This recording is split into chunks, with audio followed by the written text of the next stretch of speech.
ਹੀਰਦੇ ਧਿਆਨ ਸ੍ਰੀ ਗੁਰੂ ਰਾਮਦਾਸ ਪੁਨ ਗੁਰੂ ਅਰਜਨ ਬਿਗਨਨ ਕੇ ਨਾਸਕ ਬਿਗਨਨ ਕੇ ਹਰਿ ਗੋਬਿੰਦ ਸ਼ੁਭ ਮਤ ਪ੍ਰਕਾਸ਼ਕ ਸ੍ਰੀ ਹਰਿ ਰਾਏ ਨਮੋ ਕਰ ਜੋਰੀ ਨਮੋ ਜੋਰੀ ਸ੍ਰੀ ਹਰਿ ਕ੍ਰਿਸ਼ਨ ਨਾਮ ਬਹੋਰੀ ਤੇਗ ਬਹਾਦਰ ਪਰਮ ਕਿਰਪਾਲਾ ਪਰਮ ਕਿਰਪਾਲਾ ਸ੍ਰੀ ਗੁਰੂ ਗੋਬਿੰਦ ਸਿੰਘ ਬਿਸਾਲਾ ਤਾਰੋਂ ਤਾਰਾ ਪਰ ਪੁਨ ਪੁਨ ਸੀਸਾ ਵਾਹਿਗੁਰੂ ਪੁਨ ਪੁਨ ਸੀਸਾ ਬੰਦੋਂ ਬਾਰ ਬਾਰ ਜਗਦੀਸ਼ ਏਕ ਓੰਕਾਰ ਸਤਿਗੁਰੂ ਤੇ ਪ੍ਰਸਾਦ ਸਚ ਹੋਏ। ਵਾਹਿਗੁਰੂ ਜੀ ਕੀ ਫਤਿਹ ਹੈ। ਬਿਗਨ ਬਿਨਾਸਨ ਕਹਾਂ ਬੁੱਧ ਪ੍ਰਭ ਤੁਛ ਹਮਾਰੀ ਵਰਨ ਸਕੇ ਮਹਿਮਾ ਜੋ ਤਿਹਾਰੀ ਹਮ ਨਾ ਸਕਤ ਕਰ ਸਿਫਤ ਤੁਮਾਰੀ ਆਪ ਲਿਹੋ ਤੁਮ ਕਥਾ ਹਮ ਨਾ ਸਕਤ ਕਰ ਸਿਫਤ ਤੁਮਾਰੀ ਆਪ ਲਿਹੋ ਤੁਮ ਕਥਾ ਸੁਧਾਰੀ। ਸਤਨਾਮ ਸ੍ਰੀ ਵਾਹਿਗੁਰੂ ਸਾਹਿਬ ਜੀ ਤੋਹਰਾ ਗੁਰਤਾ ਮਹਿਰਾਰਾ ਪਰਿਓ ਠੀਕ ਨਹੀਂ ਠਹਿਰਾਏ ਸਕਲ ਸਿੱਖ ਸੰਗਤ ਹਿਰਦੈ ਚਾਹਤ ਗੁਰੂ ਬਿਦਤਾਏ। ਵਾਹਿਗੁਰੂ ਜੀ ਕਾ ਖਾਲਸਾ ਵਾਹਿਗੁਰੂ ਜੀ ਕੀ ਫਤਿਹ। ਪਰਮ ਸਨਮਾਨਯੋਗ ਗੁਰੂ ਕੀ ਸਾਜੀ ਨਵਾਜੀ ਹੋਈ ਗੁਰੂ ਰੂਪ ਗੁਰੂ ਖਾਲਸਾ ਸਾਧ ਸੰਗਤ ਜੀ, ਆਪ ਜੀ ਗੁਰੂ ਚਰਨਾਂ 'ਚ ਸੰਧਿਆ ਦੇ ਦੀਵਾਨਾਂ ਦੀਆਂ ਹਾਜ਼ਰੀਆਂ ਭਰ ਕੇ ਆਪਣੇ ਮਨੁੱਖਾ ਜੀਵਨ ਦੀਆਂ ਕੀਮਤੀ ਘੜੀਆਂ ਗੁਰੂ ਲੇਖੇ ਲਾ ਰਹੇ ਹੋ। ਸੋਦਾ ਰਹਿਰਾਸ ਸਾਹਿਬ ਦੇ ਪਾਠ ਗੁਰਬਾਣੀ ਦੇ ਕੀਰਤਨ ਸਰਵਣ ਕੀਤੇ ਹਨ। ਆਓ ਹੁਣ ਆਪਣੀਆਂ ਮਨ ਬਿਰਤੀਆਂ ਨੂੰ ਸਤਿਗੁਰੂ ਤੇਗ ਬਹਾਦਰ ਸਾਹਿਬ ਮਹਾਰਾਜ ਸੱਚੇ ਪਾਤਸ਼ਾਹ ਜੀ ਦੇ ਪਵਿੱਤਰ ਚਰਨਾਂ ਵਿੱਚ ਜੋੜੀਏ, ਕਿਉਂਕਿ ਇੱਕ ਤਾਂ ਸਤਿਗੁਰਾਂ ਦਾ ਜੋ ਦਸਾਂ ਪਾਤਸ਼ਾਹੀਆਂ ਦਾ ਇਤਿਹਾਸ ਚੱਲ ਰਿਹਾ ਹੈ, ਇਹ ਨੌਵੇਂ ਪਾਤਸ਼ਾਹ ਦੀ ਕਥਾ ਆਰੰਭ ਹੋਈ ਹੈ ਔਰ ਇੱਕ ਨੌਵੇਂ ਪਾਤਸ਼ਾਹ ਦਾ 400 ਸਾਲਾ ਪ੍ਰਕਾਸ਼ ਪੁਰਬ ਵੀ ਸੰਗਤਾਂ ਦੇ ਪੂਰੇ ਵਿਸ਼ਵ ਦੇ ਵਿੱਚ ਮਨਾਉਣ ਜਾ ਰਹੀਆਂ ਨੇ। ਮਈ ਦੇ ਮਹੀਨੇ ਵਿੱਚ ਆਪਾਂ ਸਾਰਿਆਂ ਨੇ ਮਹਾਰਾਜ ਦਾ ਪਾਵਨ ਪ੍ਰਕਾਸ਼ ਪੁਰਬ ਮਨਾਉਣਾ ਹੈ। ਜਿੱਥੇ ਜਿੱਥੇ ਗੁਰੂ ਨਾਨਕ ਨਾਮ ਲੇਵਾ ਗੁਰੂ ਕੇ ਸਿੱਖ ਗੁਰੂ ਕੇ ਪਿਆਰੇ ਬੈਠੇ ਹਨ, ਸ੍ਰੀ ਗੁਰੂ ਤੇਗ ਬਹਾਦਰ ਸਾਹਿਬ ਮਹਾਰਾਜ ਨੂੰ ਯਾਦ ਕਰਾਂਗੇ। ਤੇਗ ਬਹਾਦਰ ਸਿਮਰਿਐ ਘਰ ਨੌ ਨਿਧ ਆਵੇ ਧਾਏ ਸਭ ਥਾਈ ਹੋਏ ਸਹਾਏ। ਐਸੇ ਸਤਿਗੁਰੂ ਮਹਾਰਾਜ ਜੀ ਦੀ ਪਾਵਨ ਕਥਾ ਚੱਲ ਰਹੀ ਹੈ। ਕੱਲ ਆਪਾਂ ਸਰਵਣ ਕੀਤਾ ਹੈ ਵੀ 22 ਮੰਜੀਆਂ ਜਦੋਂ ਬਾਬੇ ਬਕਾਲੇ ਸਾਹਿਬ ਲੱਗ ਗਈਆਂ, ਸੰਗਤ 'ਚ ਰੌਲਾ ਪੈ ਗਿਆ, ਕੋਈ ਨਿਰਣਾ ਨਹੀਂ ਕਰ ਸਕਦਾ ਸਿੱਖ ਵੀ ਗੁਰੂ ਸਾਹਿਬ ਇਸ ਟਾਈਮ ਕਿੱਥੇ ਹਨ, ਜੋਤ ਕਿੱਥੇ ਟਿਕੀ ਹੋਈ ਹੈ, ਕਿਉਂਕਿ ਬਹੁਤ ਸਾਰੇ ਪਖੰਡੀ ਦੇਹਧਾਰੀ ਗੁਰੂ ਜਿਹੜੇ ਹਨ ਉਹ ਮਹਾਰਾਜ ਸੱਚੇ ਪਾਤਸ਼ਾਹ ਸਾਹਿਬ ਸ੍ਰੀ ਗੁਰੂ ਤੇਗ ਬਹਾਦਰ ਸਾਹਿਬ ਜੀ ਦੇ ਅਲੋਪ ਹੋਣ ਕਰਕੇ, ਗੁਪਤ ਹੋਣ ਕਰਕੇ ਇਉਂ ਟਿਮਟਿਮਾ ਰਹੇ ਨੇ ਜਿਵੇਂ ਸੂਰਜ ਦੇ ਅਭਾਵ ਵਿੱਚ ਤਾਰੇ ਟਿਮਟਿਮਾਉਂਦੇ ਹਨ। ਸੋ ਸੰਗਤ ਬਹੁਤ ਭੰਬਲ ਭੂਸੇ 'ਚ ਪਈ ਹੋਈ ਹੈ। ਮਾਤਾ ਨਾਨਕੀ ਜੀ ਨੇ ਭਾਈ ਗੜੀਆ ਜੀ ਤੇ ਭਾਈ ਦਵਾਰਕਾ ਦਾਸ ਜੀ ਨੂੰ ਗੋਇੰਦਵਾਲ ਸਾਹਿਬ ਤੋਂ ਸੱਦਿਆ। ਜੋ ਬਾਬਾ ਦਵਾਰਕਾ ਦਾਸ ਜੀ ਸਨ, ਇਹ ਸ੍ਰੀ ਗੁਰੂ ਅਮਰਦਾਸ ਜੀ ਦੇ ਪਰਿਵਾਰ ਵਿੱਚੋਂ ਭੱਲੇ ਸਾਹਿਬਜ਼ਾਦੇ ਸਨ। ਜਿਹੜੇ ਭਾਈ ਗੜੀਆ ਜੀ ਸਨ, ਇਹ 6ਵੇਂ ਪਾਤਸ਼ਾਹ ਦੇ ਸਮੇਂ ਤੋਂ ਬੜੇ ਬ੍ਰਹਮ ਗਿਆਨੀ ਮਹਾਨ ਗੁਰਸਿੱਖ ਕਰਨੀ ਵਾਲੇ ਸਨ। ਇਹਨਾਂ ਦੋਵਾਂ ਮਹਾਂਪੁਰਸ਼ਾਂ ਦੇ ਨਾਲ ਗੋਇੰਦਵਾਲ ਸਾਹਿਬ ਇਲਾਕੇ ਦੀ ਸੰਗਤ ਵੀ ਆਈ ਹੈ। ਆ ਕੇ ਗੁਰਤਾ ਗੱਦੀ ਦੀ ਰਸਮ ਉਹਨਾਂ ਨੇ ਪੂਰੀ ਕਰ ਦਿੱਤੀ, ਪਰ ਗੁਰੂ ਸਾਹਿਬ ਫੇਰ ਵੀ ਅਜੇ ਗੁਪਤ ਹੀ ਬੈਠੇ ਹਨ। ਉਹਨਾਂ ਦਾ ਸੁਭਾਅ ਉਸੇ ਤਰ੍ਹਾਂ ਹੀ ਹੈ, ਸਦਾ ਆਪਣੇ ਆਤਮਿਕ ਆਨੰਦ ਦੇ ਵਿੱਚ। ਬਾਹਰਲੇ ਅਡੰਬਰ ਤੋਂ, ਸੰਸਾਰ ਦੇ ਵਿਖਾਵੇ ਤੋਂ ਕੀ ਲੈਣਾ ਹੈ, ਕਿਉਂਕਿ ਜਿਨ੍ਹਾਂ ਦੇ ਅੰਦਰ ਆਨੰਦ ਆ ਜਾਂਦਾ ਹੈ, ਰਸ ਆ ਜਾਂਦਾ ਹੈ, ਉਹਨਾਂ ਨੂੰ ਬਾਹਰ ਮਾਇਆ ਦਾ ਸਾਰਾ ਪਸਾਰਾ ਮਿੱਥਿਆ ਪ੍ਰਤੀਤ ਹੁੰਦਾ ਹੈ। ਉਹਨਾਂ ਮਹਾਪੁਰਸ਼ਾਂ ਵਾਸਤੇ ਸੰਸਾਰ ਦੀ ਜ਼ੀਰੋ ਜਿੰਨੀ ਵੀ ਵੈਲਿਊ ਨਹੀਂ ਹੁੰਦੀ। ਸਾਨੂੰ ਇਹ ਸੰਸਾਰ ਬਹੁਤ ਜ਼ਿਆਦਾ ਸਤ ਪ੍ਰਤੀਤ ਹੁੰਦਾ ਹੈ, ਮਹਾਪੁਰਸ਼ਾਂ ਨੂੰ ਇਹ ਮਿੱਥਿਆ ਪ੍ਰਤੀਤ ਹੁੰਦਾ ਹੈ। ਆਓ ਸਤਿਗੁਰੂ ਤੇਗ ਬਹਾਦਰ ਸਾਹਿਬ ਦੇ ਚਰਨਾਂ 'ਚ ਆਪਣੀ ਸੁਰਤ ਜੋੜੀਏ। ਬਾਬੇ ਬਕਾਲੇ ਸਾਹਿਬ ਬੈਠੇ ਭੌਰੇ ਤਪ ਕਰ ਰਹੇ ਨੇ, ਉਹਨਾਂ ਨੂੰ ਆਪਾਂ ਯਾਦ ਕਰੀਏ ਤੇ ਆਖੀਏ ਸਤਨਾਮ ਸ੍ਰੀ ਵਾਹਿਗੁਰੂ ਸਾਹਿਬ ਜੀ, ਸਤਨਾਮ ਸ੍ਰੀ ਵਾਹਿਗੁਰੂ ਸਾਹਿਬ ਜੀ। ਕਰਤਾ ਮਹਿਰਾਰਾ ਪਰਿਆ ਗੁਰਤਾ ਗੱਦੀ ਦੇ ਵਿੱਚ ਰੌਲਾ ਪੈ ਗਿਆ, ਠੀਕ ਨਹੀਂ ਠਹਿਰਾਏ। ਇਹ ਗੱਲ ਨਿਰਣਾ ਨਹੀਂ ਹੋ ਸਕੀ ਵੀ ਗੁਰੂ ਸਾਹਿਬ ਸੱਚੇ ਪਾਤਸ਼ਾਹ ਜੀ ਕਿੱਥੇ ਵਿਰਾਜਮਾਨ ਹਨ, ਕਿਹੜੇ ਗੁਰੂ ਹਨ। ਲੋੜਦੇ ਨੇ ਵੀ ਮਹਾਰਾਜ ਜੀ ਨੂੰ ਪ੍ਰਗਟ ਕਰੀਏ।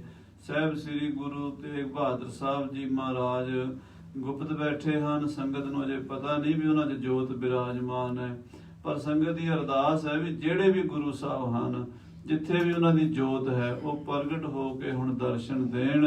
ਚੌਪਈ ਮੱਖਣ ਛਾਹੋ ਇੱਕ ਸਿੱਖ ਭਾਰਾ। ਇੱਕ ਬੜਾ ਵੱਡਾ ਗੁਰੂ ਕਾ ਸਿੱਖ ਸ਼ਾਹੂਕਾਰ ਸੀਗਾ, ਅਰਬਾਂ ਖਰਬਾਂ ਦਾ ਮਾਲਕ, ਬਹੁਤ ਦੂਰ ਦੇਸਾਂ ਪ੍ਰਦੇਸਾਂ ਵਿੱਚ ਵਪਾਰ ਕਰਦਾ ਸੀ।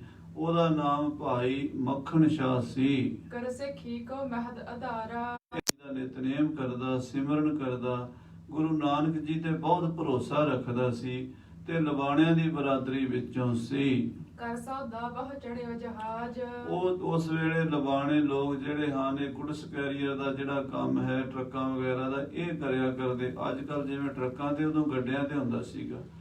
ਗੱਡੇ ਤੇ ਬੈਲ ਗਾੜੀਆਂ ਦੇ ਉੱਤੇ ਇਹਨਾਂ ਲੋਕਾਂ ਦੇ ਕੋਲ ਬਹੁਤ ਦੂਰ ਦੂਰ ਇਹ ਸਮਾਨ ਢੋਂਦੇ ਸਨ। ਇਹਨਾਂ ਵਿੱਚੋਂ ਹੀ ਕਈ ਫਿਰ ਆਪਣਾ ਬਿਜ਼ਨਸ ਖੋਲ ਲੈਂਦੇ ਸਨ। ਤੋ ਭਾਈ ਮੱਖਣ ਸ਼ਾਹ ਦਾ ਬਹੁਤ ਵੱਡਾ ਬਿਜ਼ਨਸ ਸੀਗਾ। ਉਹ ਜਹਾਜ਼ ਦੇ ਵਿੱਚ ਹਜ਼ਾਰਾਂ ਲੱਖਾਂ ਦਾ ਸਮਾਨ ਲੱਦ ਕੇ ਦੂਜੇ ਮੁਲਕਾਂ 'ਚ ਜਾਂਦਾ ਸੀ। ਉਸ ਦੇਸ਼ ਦਾ ਮਾਲ ਇੱਧਰ ਲੈ ਕੇ ਆਉਂਦਾ ਸੀ, ਇੱਧਰ ਦਾ ਮਾਲ ਉੱਧਰ ਪਹੁੰਚਾਉਂਦਾ ਸੀ ਤੇ ਇਹਨੂੰ ਲੱਖਾਂ ਰੁਪਈਆਂ ਦਾ ਹਰ ਸਾਲ ਮੁਨਾਫਾ ਹੁੰਦਾ ਸੀ। ਸੋ ਵੱਡਾ ਭਾਰੀ ਸੇਠ ਭਾਈ ਮੱਖਣ ਸ਼ਾਹ ਲਵਾਣਾ, ਇਹ ਕਹਿੰਦੇ ਇੱਕ ਵਾਰੀ ਕਿਸੇ ਬਾਹਰਲੇ ਮੁਲਕ ਵਿੱਚ, ਕਿਸੇ ਟਾਪੂ ਵਿੱਚ ਸਮੁੰਦਰੀ ਜਹਾਜ਼ ਦੇ ਉੱਤੇ ਸਮਾਨ ਲੱਦ ਕੇ ਚੱਲਿਆ ਹੈ। ਅਨਕ ਵਸਤਲੇ ਬਣ ਜਨ ਕਾਜ। ਜਿਹੜਾ ਸਮਾਨ ਹਿੰਦੁਸਤਾਨ ਚੋਂ ਦੂਜੇ ਮੁਲਕਾਂ 'ਚ ਜਾਂਦਾ ਹੈ, ਉਹ ਇੱਥੋਂ ਲੱਦ ਕੇ ਜਹਾਜ਼ਾਂ ਦੇ ਵਿੱਚ ਲੱਦ ਕੇ ਦੇਸ਼ਾਂ ਤਰ ਮਹਿ ਵੇਚਿਓ ਜਾਏ। ਦੂਜਿਆਂ ਦੇਸ਼ਾਂ ਵਿੱਚ ਜਾਂਦਾ ਸੀ, ਉੱਥੇ ਜਾ ਕੇ ਵੇਚਦਾ ਸੀ।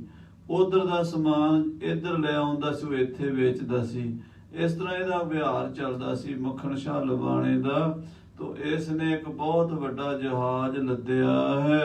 ਤਹਕੀ ਵਸਤ ਖਰੀਦ ਕਰਾਏ। ਉਸ ਦੇਸ਼ ਦਾ ਸਮਾਨ ਖਰੀਦ ਕੇ ਇੱਧਰ ਲਿਆਉਂਦਾ ਸੀ। ਤਰ ਜਹਾਜ਼ ਪਰ ਹਟਿਓ ਬਹੋਰ। ਕਿਸੇ ਦੂਸਰੇ ਦੇਸ਼ ਵਿੱਚ ਗਿਆ, ਇਥੋਂ ਦਾ ਸਮਾਨ ਉੱਥੇ ਲੈ ਗਿਆ, ਉੱਥੇ ਵੇਚ ਕੇ ਉਧਰ ਦਾ ਸਮਾਨ ਲੱਦ ਕੇ ਆਪਣੇ ਜਹਾਜ਼ ਵਿੱਚ ਭਾਈ ਮੱਖਣ ਸ਼ਾਹ ਵਾਪਸ ਹਿੰਦੁਸਤਾਨ ਨੂੰ ਮੁੜਿਆ। ਬੀਚ ਸਮੁੰਦਰ ਜਹਾਜ਼ ਜਲ ਘੋਰ। ਜਿੱਥੇ ਸਮੁੰਦਰ 'ਚ ਬਹੁਤ ਜਲ ਹੈ। ਸਮੁੰਦਰ ਤੁਹਾਨੂੰ ਪਤਾ ਧਰਤੀ ਘੇਰਿਆ ਹੋਇਆ, ਸੋ ਸਮੁੰਦਰ ਦੇ ਵਿੱਚ ਇਹਦਾ ਜਹਾਜ਼ ਚੱਲ ਕੇ ਜਾ ਰਿਹਾ ਹੈ ਹਿੰਦੁਸਤਾਨ ਵੱਲ।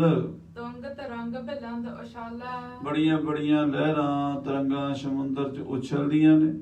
ਸਮੁੰਦਰ ਦੇ ਵਿੱਚ ਕਈ ਵਾਰੀ ਤੂਫਾਨ ਵੀ ਆ ਜਾਂਦੇ ਹਨ। ਜੀਵ ਕਰੋੜਨ ਜੁਤ ਬਰਨਾਲਾ। ਕਹਿੰਦੇ ਬੜੇ ਕਰੋੜਾਂ ਜੀਵ ਹਨ ਸਮੁੰਦਰ ਦੇ ਵਿੱਚ।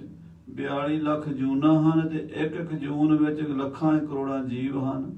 ਮਗਰਮੱਛ ਹਨ, ਵੱਡੀਆਂ ਵੱਡੀਆਂ ਵੇਲ ਮੱਛੀਆਂ ਹਨ। ਬਹੁਤ ਵੱਡੇ ਵੱਡੇ ਆਕਾਰ ਦੇ ਜੀਵ ਜੰਤ ਸਮੁੰਦਰ ਵਿੱਚ ਰਹਿੰਦੇ ਹਨ। ਬੇਗ ਪਰਪੰਜਨ ਕੋ ਬਹ ਪਾਏ। ਤੋ ਐਸਾ ਸਮਾਂ ਬਣ ਜਾਂਦਾ, ਕਈ ਵਾਰੀ ਹਵਾ ਤੂਫਾਨ ਹਨੇਰੀ ਆ ਜਾਂਦੀ ਹੈ, ਉਹਦੇ ਨਾਲ ਹਵਾ ਦੇ ਨਾਲ ਸਮੁੰਦਰੀ ਤੂਫਾਨ ਦੇ ਨਾਲ ਪਾਣੀ ਉਛਲ ਕੇ ਉੱਪਰ ਜਾਂਦਾ। 100 ਫੁੱਟ 50 ਫੁੱਟ ਉੱਚੀਆਂ ਲਹਿਰਾਂ ਉੱਠਦੀਆਂ ਹਨ। ਚਲਿਓ ਜਹਾਜ਼ ਉੱਡਿਓ ਜਨ ਜਾਏ। ਕਹਿੰਦੇ ਬਹੁਤ ਤੇਜ਼ ਹਵਾ ਆਈ ਤੇ ਭਾਈ ਮੱਖਣ ਸ਼ਾਹ ਦਾ ਜਹਾਜ਼ ਇਵੇਂ ਜਾਂਦਾ ਜਿਵੇਂ ਉੱਡਿਆ ਜਾਂਦਾ ਹੈ। ਗਮਨਿਓ ਮਾਰਗ ਕੇ ਤਕ ਸੋਏ। ਔਰ ਕਾਫੀ ਦੂਰ ਉਹ ਜਹਾਜ਼ ਸਮੁੰਦਰ ਵਿੱਚ ਚਲਾ ਗਿਆ। ਪ੍ਰੇਰਕ ਪੋਹਤ ਪ੍ਰੇਰ ਤੇ ਜੋਏ। ਜਿਹੜੇ ਵਿੱਚ ਮਲਾਹ ਸਨ, ਉਹ ਉਹਨੂੰ ਪ੍ਰੇਰ ਕੇ ਸੰਭਾਲ ਕੇ ਸਮੁੰਦਰੀ ਤੂਫਾਨ ਤੋਂ ਬਚਾ ਕੇ ਲਈ ਜਾਂਦੇ ਹਨ ਆਪਣੇ ਵੱਲੋਂ ਬੜੀ ਸਿਆਣਪ ਕਰਕੇ। ਇਤਨੇ ਮਹਿ ਪੌਣ ਕੋ ਫੇਰੀ। ਇਤਨੇ ਨੂੰ ਕੁਫੇਰੀ ਹਵਾ ਚੱਲ ਪਈ। ਕੁਫੇਰੀ ਹਵਾ ਹੁੰਦੀ ਹੈ, ਇਧਰੋਂ ਜਾ ਕੇ ਇਹਨੂੰ ਗੇੜਾ ਕੱਢ ਕੇ ਆਉਂਦੀ ਹੈ, ਜਿਵੇਂ ਸਾਧ ਸੰਗਤ ਜੀ ਬਾਵਰੋਲਾ ਹੁੰਦਾ, ਉਹ ਨਾ ਅੱਗੇ ਜਾਣ ਦਿੰਦੀ ਹੈ ਨਾ ਪਿੱਛੇ ਜਾਣ ਦਿੰਦੀ ਹੈ, ਉਹਨੂੰ ਕੁਫੇਰੀ ਹਵਾ ਕਹਿੰਦੇ ਆ। ਹਾਂਜੀ, ਵਿਪਰਾ ਗਤ ਜਹਾਜ ਕੀ ਪ੍ਰੇਰੀ। ਜਦੋਂ ਹਵਾ ਪੁੱਠੇ ਪਾਸੇ ਦੀ ਹੋ ਜਾਵੇ ਤੇ ਜਹਾਜ਼ ਦੀ ਚਾਲ ਵਿਗੜ ਜਾਂਦੀ, ਸੋ ਜਹਾਜ਼ ਦੀ ਚਾਲ ਬਦਲ ਗਈ ਹੈ। ਟਾਪੂ ਨਿਕਟ ਹੋ ਤੋ ਬੜ ਬਾਰੂ। ਉੱਥੇ ਲਾਗੇ ਕੋਈ ਟਾਪੂ ਸੀਗਾ। ਸਮੁੰਦਰ ਦੇ ਵਿੱਚ ਵੀ ਕਈ ਥਾਵਾਂ ਉੱਚੀਆਂ ਨੇ, ਕਈ ਬਹੁਤ ਡੂੰਘੀਆਂ ਨੇ, ਕਿਤੇ ਕਿਤੇ ਬੜੇ ਵੱਡੇ ਪੱਥਰ ਚਟਾਨ ਆ ਜਾਂਦੇ ਨੇ ਪਹਾੜਾਂ ਵਰਗੇ ਸਮੁੰਦਰ ਦੇ ਵਿੱਚ, ਉਹਨਾਂ ਤੋਂ ਜਹਾਜ਼ਾਂ ਨੂੰ ਬੜਾ ਖਤਰਾ ਹੁੰਦਾ ਹੈ। ਤੇ ਕਿਤੇ ਰੇਤਲੇ ਟਾਪੂ ਆ ਜਾਂਦੇ ਨੇ। ਸੋ ਰੇਤ ਦਾ ਇੱਕ ਟਾਪੂ ਆ ਗਿਆ ਵਿੱਚ, ਨਹ ਮਨੁੱਖ ਜਹ ਪੇਖੇ ਉਜਾਰੂ। ਉਹ ਟਾਪੂ ਸੀ, ਉੱਤੇ ਕੋਈ ਮਨੁੱਖ ਨਹੀਂ ਸੀ ਰਹਿੰਦਾ, ਕੋਈ ਜੀਵ ਜੰਤੂ ਭਾਵੇਂ ਕੋਈ ਜੰਗਲੀ ਰਹਿੰਦੇ ਹੋਣ, ਪਰ ਬੰਦਾ ਉਸ ਟਾਪੂ 'ਚ ਕੋਈ ਨਹੀਂ ਸੀ। ਅਜੇ ਵੀ ਸੈਂਕੜੇ ਟਾਪੂ ਨੇ ਸਮੁੰਦਰ ਦੇ ਵਿੱਚ ਸਾਧ ਸੰਗਤ ਜੀ, ਜਿਹੜੇ ਸਾਡੀ ਪਹੁੰਚ ਤੋਂ ਪਰੇ ਨੇ, ਭਾਵ ਆਪਾਂ ਆਮ ਲੋਕ ਉੱਥੇ ਨਹੀਂ ਜਾ ਸਕਦੇ। ਹੋ ਸਕਦਾ ਸਮੁੰਦਰਾਂ 'ਚ ਜਾਣ ਵਾਲੇ ਜਿਹੜੇ ਸਮੁੰਦਰੀ ਜਹਾਜ਼ਾਂ 'ਚ ਰਹਿੰਦੇ ਉਹਨਾਂ ਨੂੰ ਤਾਂ ਪਤਾ ਹੁੰਦਾ, ਪਰ ਆਮ ਲੋਕਾਂ ਨੂੰ ਕੀ ਪਤਾ ਵੀ ਕਿੱਥੇ ਕਿੱਥੇ ਟਾਪੂ ਆ ਜਾਣੇ। ਤਾਂ ਸਮੁੰਦਰ ਦੇ ਵਿੱਚ ਇੱਕ ਟਾਪੂ ਆ ਗਿਆ, ਉਜਾੜ ਜਿਹਾ ਸੀ। ਬੇਬਸ ਜਹਾਜ਼ ਪ੍ਰੇਰ ਕਨ ਭਇਆ। ਤੇ ਜਿਹੜੇ ਜਹਾਜ਼ ਚਲਾਉਣ ਵਾਲੇ ਮਲਾਹ ਸਨ, ਜਹਾਜ਼ ਨੂੰ ਚਲਾ ਰਹੇ ਸਨ, ਕਿਉਂਕਿ ਜਹਾਜ਼ ਵੱਡਾ ਸੀਗਾ। ਅੱਜ ਕੱਲ ਜਿਵੇਂ ਸ਼ਿਪ ਹਨ, ਏਦਾਂ ਉਹਨਾਂ ਦਿਨਾਂ ਵਿੱਚ ਵੱਡੇ ਵੱਡੇ ਬੇੜੇ ਹੁੰਦੇ ਸਨ, ਉਹਨਾਂ ਉੱਤੇ ਕੱਪੜੇ ਬੰਨੇ ਹੁੰਦੇ ਸਨ। ਉਹ ਕੱਪੜੇ 'ਚ ਹਵਾ ਭਰ ਜਾਂਦੀ ਸੀ ਤੇ ਉਹ ਖਿੱਚੀ ਜਾਂਦੇ ਸਨ ਇੱਕ ਪਾਸੇ। ਇਹ ਬਹੁਤ ਪੁਰਾਣੇ ਯੁੱਗਾਂ ਤੋਂ, ਦੁਆਪਰ ਤ੍ਰੇਤੇ ਯੁੱਗ ਤੋਂ ਵੀ ਪੁਰਾਣੇ ਇਤਿਹਾਸ 'ਚ ਮਿਲਦਾ ਸਮੁੰਦਰੀ ਜਹਾਜ਼ਾਂ ਦਾ, ਬੇੜਿਆਂ ਦਾ ਜ਼ਿਕਰ। ਸੋ ਇਹ ਜਹਾਜ਼ ਜਿਹੜਾ ਸੀ ਨਾ ਮੱਖਣ ਸ਼ਾਹ ਲਵਾਣੇ ਦਾ, ਉਹ ਬੇਕਾਬੂ ਹੋ ਗਿਆ, ਭਾਵ ਮਲਾਹਾਂ ਦੇ ਵੱਸ ਦੀ ਗੱਲ ਨਹੀਂ ਰਹੀ।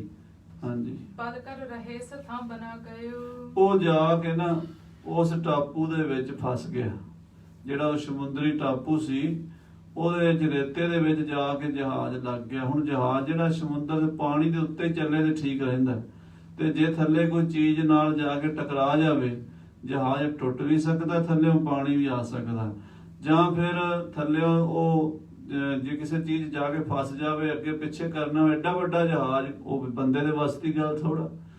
ਜਹਾਜ਼ ਦੇ ਵਿੱਚ ਪੂਰਾ ਪਿੰਡ ਆ ਜਾਂਦਾ, ਕਈ ਪਿੰਡ ਆ ਜਾਂਦੇ ਨੇ, ਐਡੇ ਐਡੇ ਜਹਾਜ਼ ਹੁੰਦੇ ਸਮੁੰਦਰੀ, ਵੱਡਾ ਸਾਰਾ ਸੀਗਾ।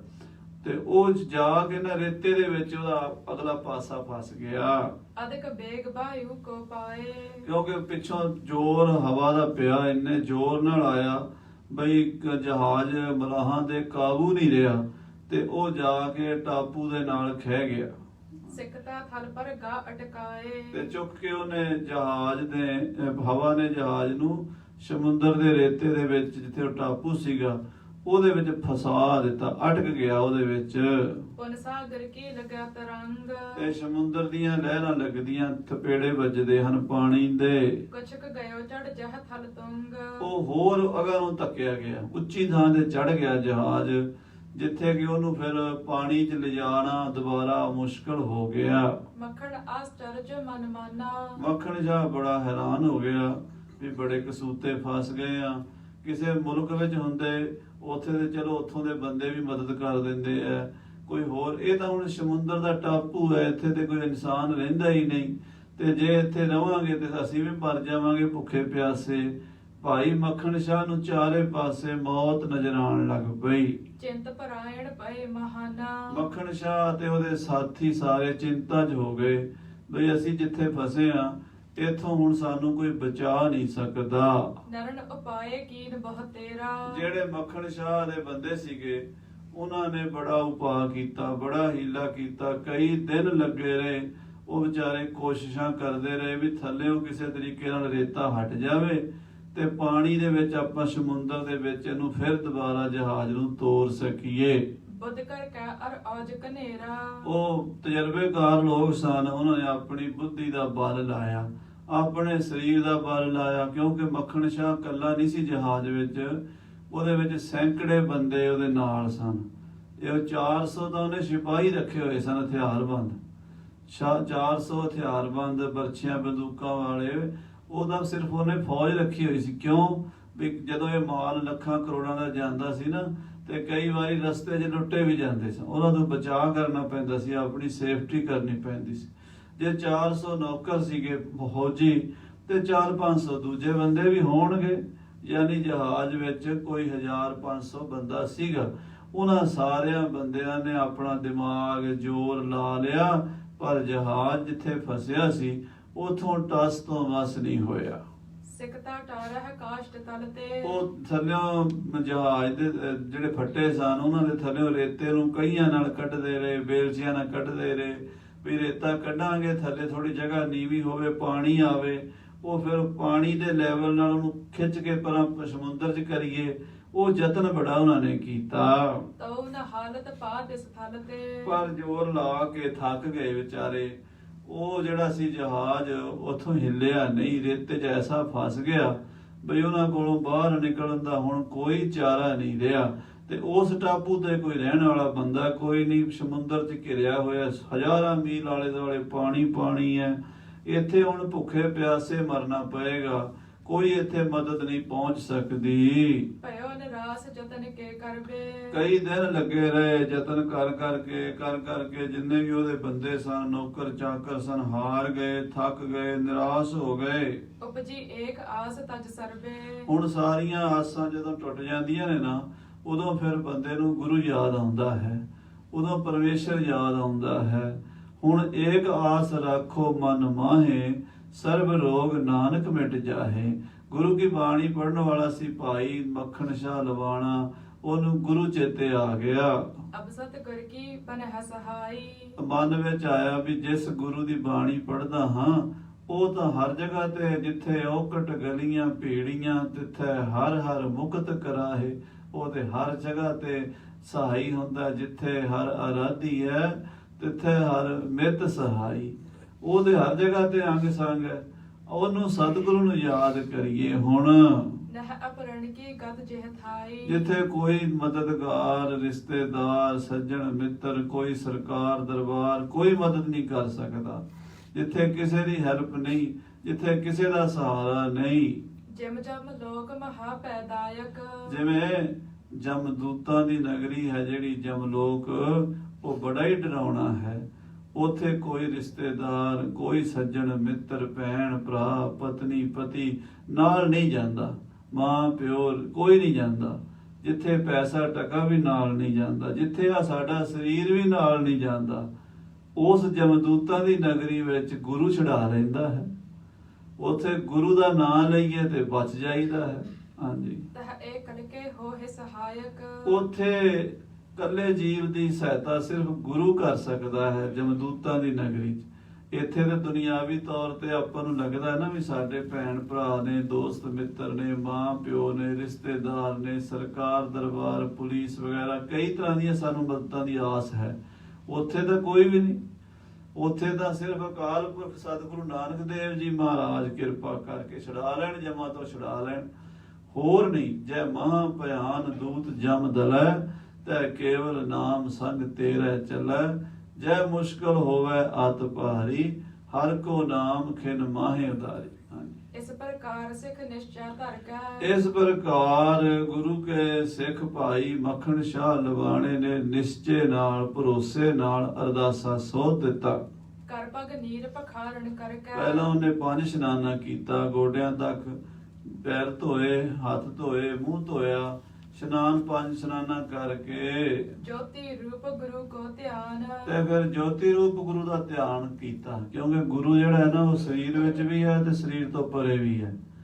ਕਈ ਵਾਰੀ ਹੁਣ ਜਦੋਂ ਗੁਰੂ ਸਾਹਿਬ ਮਹਾਰਾਜ ਦੇ ਦਰਸ਼ਨ ਕੀਤੇ ਹੋਣ, ਗੁਰੂ ਨਾਨਕ ਦੇਵ ਜੀ ਦੇ, ਗੁਰੂ ਅੰਗਦ ਦੇਵ ਜੀ ਦੇ, ਕਿਸੇ ਵੀ ਗੁਰੂ ਪਾਤਸ਼ਾਹ ਦੇ ਆਪਾਂ ਧਿਆਨ ਕਰਾਂਗੇ, ਉਹਨਾਂ ਦਾ ਸਰੂਪ ਸਾਹਮਣੇ ਆ ਜਾਏਗਾ। ਜਿੱਥੇ ਇਕੱਲੇ ਆਪਾਂ ਹੋਈਏ, ਗੁਰੂ ਗ੍ਰੰਥ ਸਾਹਿਬ ਦਾ ਸਰੂਪ ਵੀ ਨਾ ਹੋਵੇ, ਉੱਥੇ ਵੀ ਆਪਾਂ ਗੁਰੂ ਗ੍ਰੰਥ ਸਾਹਿਬ ਦਾ ਆਕਾਰ ਚੇਤੇ ਕਰ ਸਕਦੇ ਹਾਂ, ਜਾਂ ਹਰਿਮੰਦਰ ਸਾਹਿਬ ਨੂੰ ਚੇਤੇ ਕਰ ਸਕਦੇ ਹਾਂ, ਹਜ਼ੂਰ ਸਾਹਿਬ ਨੂੰ ਚੇਤੇ ਕਰ ਸਕਦੇ ਹਾਂ, ਗੁਰੂ ਕੇ ਨਿਸ਼ਾਨ ਸਾਹਿਬਾਂ ਦਾ ਚਿੰਤਨ ਕਰ ਸਕਦੇ ਹਾਂ। ਕੋਈ ਵੀ ਭਾਵਨਾ ਨਾਲ ਜਿੱਦਾਂ ਜਿੱਦਾਂ ਦੀ ਬਣੇ ਤੇ ਉਹ ਧਿਆਨ ਉਹਦੇ ਵਿੱਚ ਲਾ ਕੇ ਅਰਦਾਸ ਕਰਦੇ ਆ, ਇਦਾਂ ਹੁੰਦਾ। ਪਰ ਜਿੱਥੇ ਹੁਣ ਗੁਰੂ ਦਾ ਸਰੂਪ ਆਕਾਰ ਨਾ ਨਜ਼ਰ ਆਵੇ, ਉੱਥੇ ਗੁਰੂ ਦੀ ਜੋਤ ਦਾ ਧਿਆਨ ਹੁੰਦਾ। ਉਹ ਜਿਹੜਾ ਹਰ ਜਗ੍ਹਾ ਤੇ ਪ੍ਰਕਾਸ਼ਮਾਨ ਹੈ ਮੇਰਾ ਸਤਿਗੁਰੂ ਨਾਨਕ ਜੋਤ ਸਰੂਪ ਹੈ। ਜੋਤ ਰੂਪ ਹਰ ਆਪ ਗੁਰੂ ਨਾਨਕ ਕਹਾਇਓ। ਪਰਮਾਤਮਾ ਜੋਤ ਰੂਪ ਹੈ, ਉਹਨੇ ਹੀ ਗੁਰੂ ਨਾਨਕ ਦਾ ਰੂਪ ਧਾਰਨ ਕੀਤਾ। ਸੋ ਜੋਤੀ ਸਰੂਪ ਸਤਿਗੁਰਾਂ ਦਾ ਧਿਆਨ ਕੀਤਾ ਭਾਈ ਮੱਖਣ ਸ਼ਾਹ ਲਵਾਣੇ ਨੇ। ਚਲ ਠਾਂਡ ਪਾ ਅੰਜਲ ਠਾਨ। ਇੱਕ ਹੱਥ ਜੋੜ ਕੇ ਗਲ ਪੱਲਾ ਪਾ ਕੇ ਖੜਾ ਹੋ ਗਿਆ। हे ਪ੍ਰਭ ਤੁਮਨ ਰਾਸ ਕੀ ਆਸ। ਇਹ ਸਤਿਗੁਰੂ ਮਹਾਰਾਜ ਸੱਚੇ ਪਾਤਸ਼ਾਹ, हे ਗੁਰੂ ਨਾਨਕ ਦੇਵ ਜੀ, हे ਗੁਰੂ ਹਰਕ੍ਰਿਸ਼ਨ ਸਾਹਿਬ ਜੀ, हे ਸਤਿਗੁਰੂ ਜੀ, ਤੁਸੀਂ ਨਿਆਸਰਿਆਂ ਦੇ ਆਸਰੇ ਹੋ।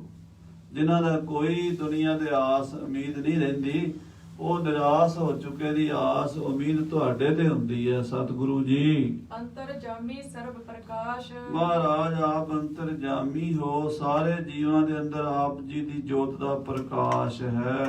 ਦ੍ਰੋਪਦ ਸਦਾ ਤਜ ਕਰ ਸਰਬਾਸ਼ਾ। ਇਹ ਮਹਾਰਾਜ ਜਦੋਂ ਦ੍ਰੋਪਦੀ ਦੀ ਕਿਸੇ ਨੇ ਲਾਜ ਨਹੀਂ ਸੀ ਰੱਖੀ, ਮੱਥੇ ਵਾਲ ਦ੍ਰੋਪਦੀ ਆਂਦੀ, ਅੰਦਰ ਸਭਾ ਦੁਸ਼ਾਸਨੇ ਮੱਥੇ ਵਾਲ ਦ੍ਰੋਪਦੀ ਆਂਦੀ, ਦੂਤਾਂ ਨੂੰ ਫਰਮਾਇਆ ਨੰਗੀ ਕਰੋ ਪੰਚਾਲੀ ਬਾਂਦੀ। ਕਹਿੰਦੇ ਪਾਪੀ ਦੁਰਯੋਧਨ ਨੇ ਆਪਣੇ ਭਰਾ ਦੁਸ਼ਾਸਨ ਨੂੰ ਹੁਕਮ ਦਿੱਤਾ, ਜਾ ਦ੍ਰੋਪਦੀ ਨੂੰ ਕੇਸਾਂ ਤੋਂ ਫੜ ਕੇ ਲਿਆ, ਹੁਣ ਉਹ ਸਾਡੀ ਦਾਸੀ ਹੈ। ਜਦੋਂ ਸਭਾ ਵਿੱਚ ਘੜੀਸ ਕੇ ਲਿਆਂਦਾ ਤੇ ਹੁਕਮ ਦਿੱਤਾ ਇਹਦੇ ਬਸਤਰ ਉਤਾਰ ਦਿਓ। ਦ੍ਰੋਪਦੀ ਨੇ ਉਸ ਵੇਲੇ ਆਪਣੇ ਬਜ਼ੁਰਗਾਂ ਨੂੰ, ਭੀਸ਼ਮ ਪਿਤਾਮੇ ਨੂੰ, ਦ੍ਰੋਣਾਚਾਰਿਆ ਨੂੰ, ਕਿਰਪਾਚਾਰਿਆ ਨੂੰ, ਬਿਦਰ ਨੂੰ ਤੇ ਧ੍ਰਿਤਰਾਸ਼ਟਰ ਨੂੰ ਵਾਸਤੇ ਪਾਏ। ਭਾਵੇਂ ਉਹ ਬਜ਼ੁਰਗ ਸ਼ਰਮਿੰਦੇ ਹੋ ਕੇ ਅੱਖਾਂ ਨੀਵੀਆਂ ਕਰੀ ਬੈਠੇ ਰਹੇ, ਕੁਝ ਬੋਲ ਨਹੀਂ ਸਕੇ, ਰਾਜ ਧਰਮ ਦੇ ਬੱਧੇ ਆਪਣੀ ਆਪਣੀ ਪ੍ਰਤਿੱਗਿਆ ਦੇ ਬੱਧੇ ਰਹਿ ਗਏ, ਸੱਚ ਦਾ ਸਾਥ ਨਹੀਂ ਦੇ ਸਕੇ। ਤਾਂ ਉਸ ਵੇਲੇ ਜਦੋਂ ਸਾਰਿਆਂ ਬਜ਼ੁਰਗਾਂ ਤੋਂ, ਸਾਰੀ ਸਭਾ ਤੋਂ, ਸਾਰੇ ਆਪਣੇ ਪਤੀਆਂ ਤੋਂ ਵੀ ਨਿਰਾਸ਼ ਹੋ ਗਈ, ਤਾਂ ਉਹਨੇ ਫਿਰ ਮਹਾਰਾਜ ਨੂੰ ਯਾਦ ਕੀਤਾ। ਹਾ ਹਾ ਕ੍ਰਿਸ਼ਨ ਕਰੇ ਬਿਲ ਲਾਂਦੀ, ਹੇ ਕ੍ਰਿਸ਼ਨ, ਹੇ ਕ੍ਰਿਸ਼ਨ, ਹੇ ਕ੍ਰਿਸ਼ਨ ਜਦੋਂ ਜਪਿਆ ਤਾਂ ਉਸ ਵੇਲੇ ਮਹਾਰਾਜ ਦੀ ਬਾਣੀ 'ਚ ਲਿਖਿਆ, ਪੰਚਾਲੀ ਕੋ ਰਾਜ ਸਭਾ ਮੈਂ ਰਾਮ ਨਾਮ ਸੁਧ ਆਈ, ਤਾਂ ਕੋ ਦੁਖ ਹਰਿਓ ਕਰਨਾ ਮੈਂ ਆਪਣੀ ਪੈਜ ਪੜਾਈ। ਪਰਮੇਸ਼ਰ ਨੇ ਐਸੀ ਕਲਾ ਵਰਤਾਈ ਵੀ ਜਿੰਨੇ ਉਹ ਸਾੜੀ ਖਿੱਚੀ ਜਾਂਦੇ ਆ ਓਨਾ ਹੀ ਵਧੀ ਜਾਂਦੀ ਹੈ। ਕੱਪੜਿਆਂ ਦੇ ਢੇਰ ਲੱਗੇ, ਅੰਬਰ ਕੋਟ ਉਸਾਰਿਆਂ, ਥੱਕੇ ਦੂਤ ਨਾ ਪਾਰ ਵਸਾਂਦੀ। ਕਹਿੰਦੇ ਕੱਪੜਿਆਂ ਦਾ ਕਿਲਾ ਉਸਰ ਗਿਆ, ਉਹ ਦੂਤ ਥੱਕ ਗਏ, ਜ਼ੋਰ ਲਾ ਲਿਆ ਉਹਨਾਂ ਤੋਂ, ਉਸ ਦ੍ਰੋਪਦੀ ਦਾ ਬਸਤਰ ਚੀਰ ਹਰਨ ਹੋ ਨਹੀਂ ਸਕਿਆ, ਉਸ ਨੂੰ ਨਗਨ ਕਰ ਨਹੀਂ ਸਕੇ। ਐਸਾ ਉਹ ਪਰਮੇਸ਼ਰ ਹੈ ਜਿਹੜਾ ਆਪਣਿਆਂ ਦੀ ਲਾਜ ਰੱਖਦਾ ਹੈ। ਕਹਿਓ ਤੁਮਾਰੋ ਜਬ ਇੱਕ ਆਸ਼ਾ। ਇਹ ਮਹਾਰਾਜ ਪਰਮੇਸ਼ਰ ਜੀ ਜਦੋਂ ਉਸ ਦ੍ਰੋਪਦੀ ਨੇ ਦੁਨਿਆਵੀ ਆਸਾਂ ਲਾ ਕੇ ਪਰਮੇਸ਼ਰ ਦੀ ਤੁਹਾਡੀ ਆਸ ਕਰ ਲਈ, ਤੁਹਾਨੂੰ ਯਾਦ ਕੀਤਾ ਸੀ, ਤਬ ਤੁਮ ਤੁਰਤ ਗੋਪਤਾ ਕੀਨਸ। ਤੇ ਤੁਸੀਂ ਉਸ ਵੇਲੇ ਉਹਦਾ ਪਰਦਾ ਢੱਕ ਲਿਆ। ਆਪਣੀ ਕਲਾ ਵਰਤਾ ਕੇ ਭਗਵਾਨ ਜੀ ਤੁਸੀਂ ਉਹਦਾ ਪਰਦਾ ਜ਼ਾਹਰ ਨਹੀਂ ਹੋਣ ਦਿੱਤਾ। ਉਹਨੂੰ ਜਿਵੇਂ ਉਹ ਨਗਨ ਕਰਨਾ ਚਾਹੁੰਦੇ ਸੀ ਪਾਪੀ ਲੋਕ, ਉਹ ਨਗਨ ਹੋਣ ਨਹੀਂ ਦਿੱਤੀ। ਸਭਾ ਬੀਚ ਬਰੀੜਾ ਰਖ ਦੀਨਸ। ਆਪਣੀ ਦਾਸੀ ਜਾਣ ਕੇ, ਆਪਣੀ ਭੈਣ ਜਾਣ ਕੇ, ਭਗਵਾਨ ਕ੍ਰਿਸ਼ਨ ਜੀ ਮਹਾਰਾਜ ਇਸ ਨੂੰ ਕ੍ਰਿਸ਼ਨਾ ਕਹਿੰਦੇ ਹੁੰਦੇ ਸੀ। ਨਾ ਤਾਂ ਇਹਦਾ ਦ੍ਰੋਪਦੀ ਸੀ, ਦ੍ਰੋਪਦੀ ਦੀ ਬੇਟੀ ਸੀ, ਪਰ ਮਹਾਰਾਜ ਇਹਨੂੰ ਕ੍ਰਿਸ਼ਨਾ ਤਾਂ ਕਹਿੰਦੇ ਸੀ, ਉਹ ਕਹਿੰਦੇ ਮੇਰੀ ਭੈਣ ਹੈ, ਮੈਂ ਕ੍ਰਿਸ਼ਨਾ ਤੋਂ ਕ੍ਰਿਸ਼ਨਾ ਹੈ। ਤੇ ਲਾਜ ਰੱਖ ਲਈ ਆਪਣੀ ਕਲਾ ਵਰਤਾ ਕੇ, ਥੱਕ ਗਏ ਦੂਤ ਸਾਰੇ। ਏਦਾਂ ਪਰਮੇਸ਼ਰ ਆਪਣੇ ਭਗਤਾਂ ਦੀ ਲਾਜ ਰੱਖਦਾ ਹੈ। ਖੇਲਤ ਦਿਉਤ ਯੁਧਿਸ਼ਟਰ ਰਾਓ। ਹਾਂ, ਕਹਿੰਦੇ ਮਹਾਰਾਜਾ ਯੁਧਿਸ਼ਟਰ ਨੇ ਤਾਂ ਜੂਏ 'ਚ ਹਾਰ ਦਿੱਤਾ ਸੀ ਆਪਣੀ ਪਤਨੀ ਨੂੰ। ਸਿਮਰੋ ਤੁਮਰੋ ਨਾਮ ਨ ਕਾਓ। ਤੇ ਜਦੋਂ ਉਹਨੇ ਜੂਆ ਖੇਡਿਆ ਸੀ ਨਾ, ਉਹਨੇ ਤੁਹਾਨੂੰ ਯਾਦ ਨਹੀਂ ਸੀ ਕੀਤਾ। ਆਖੋ ਸ੍ਰੀ ਵਾਹਿਗੁਰੂ। ਜੂਆ ਹਾਰੇ ਕਿਉਂ ਸਨ? ਪਹਿਲੀ ਗੱਲ ਤੇ 10ਵੇਂ ਪਾਤਸ਼ਾਹ ਮਹਾਰਾਜ ਲਿਖਦੇ, ਸਭ ਤੇ ਜਗ ਜੂਆ ਬੁਰੋ। 10ਵੇਂ ਪਾਤਸ਼ਾਹ ਦੀ ਬਾਣੀ ਦੀ ਪੰਕਤੀ ਹੈ, ਸਭ ਤੇ ਜਗ ਜੂਆ ਬੁਰੋ। ਕਹਿੰਦੇ ਸੰਸਾਰ ਤੋਂ ਸਭ ਤੋਂ ਮਾੜੀ ਚੀਜ਼ ਜੂਆ ਹੈ। ਜੂਏ ਦੀ ਆਦਤ ਜਿਹਨੂੰ ਪੈ ਜੇ ਉਹ ਫਿਰ ਸਾਰੇ ਪਾਪ, ਸ਼ਰਾਬ ਵੀ ਪੀਏਗਾ, ਉਹ ਚੋਰੀ ਵੀ ਕਰੇਗਾ, ਉਹ ਝੂਠ ਵੀ ਬੋਲੇਗਾ, ਉਹ ਫਿਰ ਹੌਲੇ ਹੌਲੇ ਸਾਰੇ ਮਾੜੇ ਕੰਮਾਂ 'ਚ ਪੈ ਜਾਏਗਾ, ਫਿਰ ਉਹ ਗਿਰ ਜਾਏਗਾ। ਕਿਉਂਕਿ ਜੂਆ ਖੇਡਣ ਵਾਸਤੇ ਪੈਸਾ ਚਾਹੀਦਾ ਹੈ, ਚੋਰੀ ਕਰੇਗਾ। ਇਸ ਤਰ੍ਹਾਂ ਜੂਆ ਬਹੁਤ ਮਾੜੀ ਚੀਜ਼ ਹੈ। ਪਰ ਯੁਧਿਸ਼ਟਰ ਨੇ ਜੂਆ ਖੇਡਿਆ ਤੇ ਜੂਆ ਖੇਡਣ ਲੱਗੇ ਵੀ ਮਹਾਰਾਜ ਨੂੰ ਯਾਦ ਨਹੀਂ ਕੀਤਾ। ਪਹਿਲੀ ਗੱਲ ਤੇ ਯਾਦ ਕਰਦਾ ਤੇ ਜੂਆ ਖੇਡਦਾ ਹੀ ਨਾ। ਜੇ ਜੂਆ ਖੇਡ ਵੀ ਲੈਂਦਾ ਤੇ ਹਾਰਦਾ ਨਾ, ਭਰੋਸੇ ਤੇ ਰਹਿੰਦਾ ਪਰਮੇਸ਼ਰ ਦੇ। ਉਹ ਕਹਿੰਦੇ ਉਹਨੇ ਮਹਾਰਾਜ ਨੂੰ ਯਾਦ ਨਹੀਂ ਕੀਤਾ। ਹਾਂਜੀ, ਨਹਿ ਸਹਾਇਤਾ ਤਿਸ ਕੀ ਕਰੀ। ਉਹਦੀ ਸਹਾਇਤਾ ਨਹੀਂ ਕੀਤੀ ਭਗਵਾਨ ਨੇ। ਕਈਆਂ ਨੇ ਪੁੱਛਿਆ ਵੀ ਬਾਅਦ ਚ, ਕਹਿੰਦੇ ਜੀ ਤੁਸੀਂ ਸਾਡੀ ਸਹਾਇਤਾ ਨਹੀਂ ਕੀਤੀ। ਉਹ ਕਹਿੰਦੇ ਤੁਸੀਂ ਯਾਦ ਹੀ ਨਹੀਂ ਕੀਤਾ। ਤੇ ਇਹ ਵੀ ਦ੍ਰੋਪਦੀ ਨੇ ਕਿਹਾ ਮਹਾਰਾਜ ਤੁਸੀਂ ਲੇਟ ਕਿਉਂ ਆਏ। ਇਹ ਵੀ ਪੁੱਛਿਆ ਦ੍ਰੋਪਦੀ ਨੇ, ਮਹਾਰਾਜ ਵੀ ਲਾਜ ਤਾਂ ਰੱਖ ਲਈ ਮੇਰੀ, ਪਰ ਜਦੋਂ ਦੁਸ਼ਾਸਨ ਮੈਨੂੰ ਫੜਨ ਗਿਆ ਸੀਗਾ, ਮੇਰੇ ਘਰ ਕੇਸਾਂ ਤੋਂ ਫੜ ਕੇ ਘੜੀਸ ਕੇ ਲਿਆਇਆ ਸੀ, ਉਸ ਵੇਲੇ ਨਹੀਂ। ਉਹ ਕਹਿੰਦੇ ਉਦੋਂ ਤੂੰ ਯਾਦ ਵੀ ਨਹੀਂ ਕੀਤਾ। ਉਦੋਂ ਤੈਨੂੰ ਸੀ ਮੇਰੇ ਪਤੀ ਬੜੇ ਯੋਧੇ ਨੇ, ਮੇਰਾ ਸਹੁਰਾ ਹੈ, ਮੇਰੇ ਦਾਦਾ ਸਹੁਰਾ ਹੈ ਭੀਸ਼ਮ ਪਿਤਾਮਾ, ਸਾਡੇ ਗੁਰੂ ਦਰੋਣਾਚਾਰਿਆ, ਬੜੇ ਲੋਕਾਂ ਦੀ ਉਮੀਦਾਂ ਲਾਈਆਂ ਸੀ। ਉਦੋਂ ਤੂੰ ਮੈਨੂੰ ਯਾਦ ਨਹੀਂ ਕੀਤਾ। ਤੂੰ ਜਦੋਂ ਇਹ ਸਾਰਿਆਂ ਵੱਲੋਂ ਹਾਰ ਗਈ ਸੀ, ਉਦੋਂ ਤੂੰ ਮੈਨੂੰ ਕਿਹਾ ਸੀ ਵੀ ਹਾਂ ਕ੍ਰਿਸ਼ਨ, ਤੇ ਉਸ ਵੇਲੇ ਮੈਂ ਆ ਗਿਆ ਸੀ। ਉਹ ਸਾਧ ਸੰਗਤ ਜੀ ਆਉਂਦਾ ਹੀ ਉਦੋਂ ਹੈ ਜਦੋਂ ਬੰਦਾ ਉਹਨੂੰ ਯਾਦ ਕਰੇ, ਤੇ ਬੰਦਾ ਯਾਦ ਕਰਦਾ ਉਦੋਂ ਹੈ ਜਦੋਂ ਦੁਨੀਆ ਵੱਲੋਂ ਆਸਾਂ ਉਮੀਦਾਂ ਟੁੱਟ ਜਾਂਦੀਆਂ ਹਨ। ਵਿਪਨ ਜਾਣ ਲਗ ਵਿਪਤਾ ਪਰੀ। ਹਾਂ, ਕਹਿੰਦੇ ਜਦੋਂ ਵੇਖਿਆ ਵੀ ਧ੍ਰਿਤਰਾਸ਼ਟਰ ਨੇ ਜੂਆ ਵੀ ਖੇਡਿਆ ਤੇ ਜੰਗਲ 'ਚ 13 ਸਾਲ ਦਾ ਬਨਵਾਸ ਵੀ ਕੱਟਣਾ ਪਿਆ। ਕਿੱਡੀ ਵਿਪਤਾ ਕੱਟੀ ਪਾਂਡਵਾਂ ਨੇ। ਸਿਮਰਨ ਤੇ ਨਿਤ ਹੋਤ ਸਹਾਈ। ਰੋਵੇਂ ਪਾਂਡਵ ਭਏ ਮਜੂਰ, ਜਿਨ ਕੇ ਸਵਾਮੀ ਰਹਿਤ ਹਦੂ। ਭਾਵੇਂ ਮਹਾਰਾਜ ਉਹਨਾਂ ਦੇ ਕੋਲ ਰਹਿੰਦੇ ਸੀ, ਪਰ ਵਿਪਤਾ ਭੋਗਣੀ ਪਈ। ਕਰਮਜਾਲ ਸੀਗਾ ਤੇ ਭਗਵਾਨ ਤੇ ਭਰੋਸਾ ਨਹੀਂ ਕੀਤਾ, ਯਾਦ ਨਹੀਂ ਕੀਤਾ, ਗਲਤ ਕੰਮ ਕਰ ਲਿਆ। ਕਿੱਡੀ ਭਾਰੀ ਮੁਸੀਬਤ ਵਿੱਚ ਜਾਨ ਦਾ ਜੋਖਮ ਸਹਿਣਾ ਪਿਆ। ਰਾਵਰ ਬਿਰਦ ਸਨਾਤਨ ਗਾਈ। ਇਹ ਮਹਾਰਾਜ, ਹੇ ਪਰਮੇਸ਼ਰ ਜੀ, ਆਪ ਜੀ ਦਾ ਪੁਰਾਤਨ ਜੁਗਾਂਤਰਾਂ ਤੋਂ ਬਿਰਧ ਚੱਲਿਆ ਹੁੰਦਾ ਹੈ। ਭਗਤਾਂ ਕਾ ਸਹਾਈ, ਜੁਗ ਜੁਗ ਜਾਣਿਆ। ਹਰ ਯੁੱਗ ਵਿੱਚ ਆਪਣੇ ਭਗਤਾਂ ਦੀ ਰੱਖਿਆ ਕਰਦੇ ਹੋ, ਹਰ ਯੁਗ ਯੁਗ ਭਗਤ ਉਪਾਇਆ। ਪੈਜ ਰੱਖਦਾ ਆਇਆ ਰਾਮ ਰਾਜੇ। ਮੈਂ ਸਦੀਵ ਕੋ ਦਾਸ ਤੁਮਾਰੋ। ਹੇ ਸਤਿਗੁਰੂ ਜੀ, ਮੈਂ ਸਦੀਵ ਮੁੱਢ ਕਦੀਮ ਦਾ ਤੁਹਾਡਾ ਸੇਵਕ ਹਾਂ। ਹੇ ਗੁਰੂ ਨਾਨਕ ਜੀ, ਮੈਂ ਤੁਹਾਡੇ ਘਰ ਦਾ ਸੇਵਕ ਹਾਂ। ਅਬ ਜਹਾਜ ਕੋ ਪਾਰ ਉਤਾਰੋ। ਬਸ ਹੁਣ ਕਿਰਪਾ ਕਰੋ, ਨਾਨਕ ਘਰ ਕੇ ਗੋਲੇ, ਹੁਣ ਆਪਣੇ ਗੋਲਿਆਂ ਦੀ ਲਾਜ ਰੱਖ ਲਓ। ਇਹ ਜਹਾਜ਼ ਬੰਨੇ ਲਾ ਦਿਓ ਸਤਿਗੁਰੂ ਜੀ। ਸਤਿਗੁਰ ਤੇਗ ਬਹਾਦਰ ਧੀਰ। ਉਸ ਵੇਲੇ ਮਹਾਰਾਜ ਗੁਰੂ ਤੇਗ ਬਹਾਦਰ ਸਾਹਿਬ ਜੀ ਗੱਦੀ ਤੇ ਬੈਠ ਚੁੱਕੇ ਸਨ। ਮਹਾਰਾਜ 8ਵੇਂ ਪਾਤਸ਼ਾਹ ਜੋਤੀ ਜੋਤ ਸਮਾ ਚੁੱਕੇ ਸਨ ਜਦੋਂ ਦਾ ਇਹ ਵਾਕਿਆ ਹੈ। ਉਸ ਵੇਲੇ ਬਾਬੇ ਬਕਾਲੇ ਭੌਰੇ 'ਚ ਬੈਠੇ ਗੁਰੂ ਪਾਤਸ਼ਾਹ ਨੂੰ ਅਰਦਾਸ ਪਹੁੰਚ ਗਈ। ਅੰਤਰਜਾਮੀ ਸਰਬ ਸਧੀਰ। ਅੰਤਰਜਾਮੀ ਧੀਰਜਵਾਨ ਸਤਿਗੁਰੂ ਸ੍ਰੀ ਗੁਰੂ ਤੇਗ ਬਹਾਦਰ ਸਾਹਿਬ ਜੀ ਦੇ ਚਰਨਾਂ 'ਚ ਅਰਦਾਸ ਅੱਪੜ ਗਈ। ਨਹੀਂ ਜਨਾਵਨ ਆਪਾ ਕਰਹੀ। ਆਪਣਾ ਆਪ ਜਣਾਉਂਦੇ ਨਹੀਂ ਸੀ, ਭੌਰੇ 'ਚ ਬੈਠੇ ਰਹਿੰਦੇ ਸੀ, ਕਿਸੇ ਨੂੰ ਸ਼ੋਅ ਨਹੀਂ ਸੀ ਹੋਣ ਦਿੰਦੇ ਵੀ ਅਸੀਂ ਗੁਰੂ ਹਾਂ। ਸਹਿਜ ਸੁਭਾਇਕ ਸਮਤਾ ਧਰਹੀ। ਸਹਿ ਸੁਭਾਵ ਸਮਬਿਰਤੀ ਰਹਿੰਦੀ ਸੀ, ਨਾ ਹਰਖ ਨਾ ਸੋਗ, ਨਾ ਵਾਧਾ ਨਾ ਘਾਟਾ, ਨਾ ਲੈਣ ਨਾ ਦੇਣ, ਆਪਣੇ ਆਨੰਦ ਵਿੱਚ ਰਹਿੰਦੇ ਸਨ। ਕੋ ਇੱਕ ਨਾਮ ਰੂਪ ਕੋ ਜਾਣੈ। ਹਾਂ, ਕੋਈ ਵਿਰਲਾ ਹੀ ਸੀ ਜਿਹੜਾ ਮਹਾਰਾਜ ਦਾ ਨਾਂ ਜਾਣਦਾ ਸੀ, ਤੇ ਕੋਈ ਬਹੁਤ ਵਿਰਲੇ ਸੀ ਜਿਹੜੇ ਮਹਾਰਾਜ ਦੇ ਦਰਸ਼ਨ ਕਰਦੇ ਸੀ। ਕਹਿਨ ਮਿਲਨ ਕੀ ਕਰਹਿ ਨ ਸਿਆਣੈ। ਮਹਾਰਾਜ ਨਾ ਕਿਸੇ ਨੂੰ ਮਿਲਦੇ ਸੀ, ਨਾ ਕਿਸੇ ਨਾਲ ਗੱਲਬਾਤ ਕਰਦੇ ਸੀ। ਲੋਕਾਂ 'ਚ ਜਾਣ ਪਛਾਣ ਹੀ ਕੋਈ ਨਹੀਂ ਸੀ। ਬਾਬੇ ਬਕਾਲੇ ਪਿੰਡ ਦੇ ਲੋਕਾਂ ਨੂੰ ਨਹੀਂ ਸੀ ਪਤਾ ਵੀ ਇੱਥੇ ਏਡੇ ਵੱਡੇ ਮਹਾਂਪੁਰਸ਼ ਬੈਠੇ। ਆਖੋ ਸ੍ਰੀ ਵਾਹਿਗੁਰੂ। ਇਹੋ ਜਿਹੇ ਸਾਧੂ ਸੰਤ ਸਾਧ ਸੰਗਤ ਜੀ ਬਿਰਲੇ ਹੀ ਮਿਲਦੇ ਆ ਵੀ ਆਪਣੇ ਆਪ ਨੂੰ ਇੰਨਾ ਸੰਕੋਚ ਲੈਂਦੇ ਆ ਵੀ ਪਿੰਡ ਦੇ ਲੋਕਾਂ ਨੂੰ ਵੀ ਪਤਾ ਨਹੀਂ ਹੁੰਦਾ ਵੀ ਇੱਥੇ ਕੋਈ ਏਡੀ ਵੱਡੀ ਹਸਤੀ, ਏਡੇ ਵੱਡੇ ਅਵਤਾਰੀ ਪੁਰਸ਼ ਬੈਠੇ ਹਨ। ਪਰ ਹੁੰਦੇ ਇਹੋ ਜਿਹੇ ਕਰੋੜਾਂ ਵਿੱਚੋਂ ਸਾਧੂ ਬਿਰਲੇ ਹੁੰਦੇ ਆ। ਬਾਕੀ ਮੇਰੇ ਵਰਗੇ ਵਿਖਾਵੇ ਵਾਲੇ ਆਪਣਾ ਡੇਰਾ ਵੱਡਾ ਕਰਕੇ ਬਣਾਉਣਾ, ਲੋਕਾਂ 'ਚ ਆਪਣੀ ਮਾਨਤਾ ਕਰਾਣੀ, ਪੂਜਾ ਕਰਾਣੀ, ਮੱਥੇ ਟਿਕਾਣੇ, ਉਹ ਤੇ ਫਿਰ ਬੜੀ ਦੁਨੀਆ ਫਿਰਦੀ ਹੈ। ਪਰ ਜਿਹੜੇ ਅਸਲ ਸਾਧੂ ਹੁੰਦੇ ਆ ਨਾ, ਉਹ ਗੁਪਤ ਵਰਤਦੇ ਆ, ਬਿਲਕੁਲ ਹੀ ਗੁਪਤ ਵਰਤਦੇ ਆ।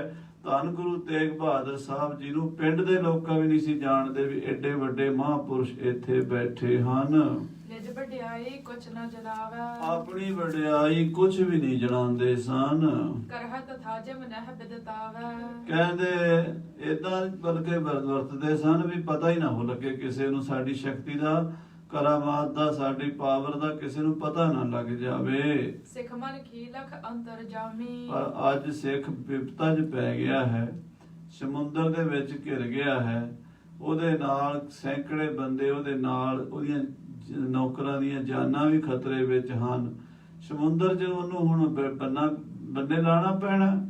ਅੰਤਰਜਾਮੀ ਜਾਣੀ ਜਾਣ ਮਹਾਰਾਜ ਨੇ ਅਰਦਾਸ ਬਾਬੇ ਬਕਾਲੇ ਸਾਹਿਬ ਬੈਠੇ ਹੀ ਸੁਣ ਲਈ ਹੈ। ਦੇਹ ਸਹਾਇਤਾ ਚਾਹ ਕਰ ਸੁਆਮੀ। ਮਹਾਰਾਜ ਉਹਦੀ ਸਹਾਇਤਾ ਚਾਹੁੰਦੇ ਹਨ ਕਰਨੀ। ਹਿਰਦੇ ਵਿਚਾਰਤ ਜੇ ਨਾ ਕਰੈ ਅਬ।